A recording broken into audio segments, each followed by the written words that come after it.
Hey everyone, welcome to another walkthrough video of Excel Wonders. We're going to look at a tool called Bucket List Tracking Template. As the name suggests, this is a tool where you can list and track all the items in your bucket list. When you open the file, you should see this page, which is 1 out of 3. There's also settings and help.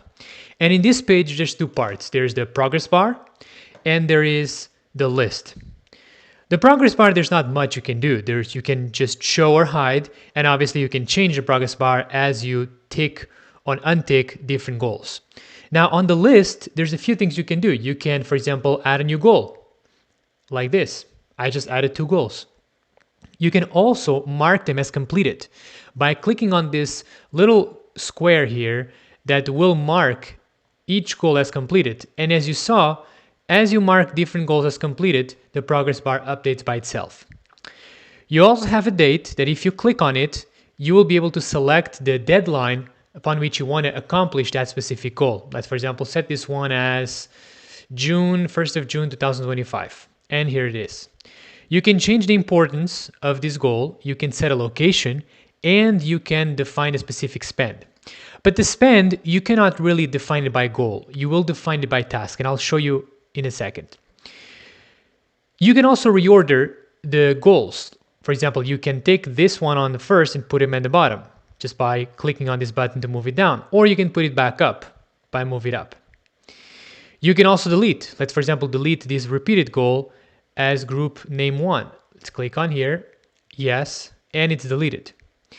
And finally, what you can do as well is that you can add different tasks in each goal. The tasks will be able to will allow you to document actions for you to then track the completion of, and as you complete different actions, you will complete goals. So for example, let's imagine I want to call this goal Visit Iceland, which is one of my goals, for example. And I want to add different tasks. I want to add 3 tasks. You click on this button called New Task after you've selected a goal. For example, reserve flight. There's also reserve hotel. And finally, take the trip. Okay?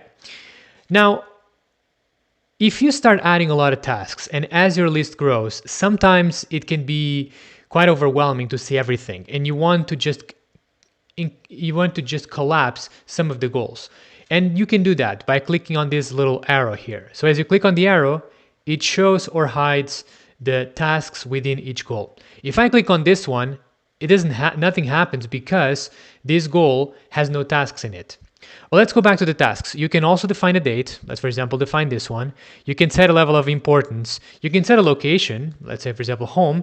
And this is where you can put a specific spend. Like, for example, let's imagine the cost of the trip of the flight will be $600, of the hotel will be $1,300, and to take the trip, it's going to cost me $500. It's going to give me a total spend for this goal of $2,400. Why? Because it's a sum of all the costs of each task within this goal. And that's pretty much what you can do on this sheet. In settings, you can tick or untick each of the 3 last columns of the table. So for example, if you don't want to see location, or if you don't think location is important for you, you can just untick and you go and it's hidden. So now you can only see importance, spend, date, and the actual goals and tasks. If you want to change a name from spend, for example, to cost, you'll go to the bucket list and now it's called cost. And that's it. I hope you enjoyed this tool.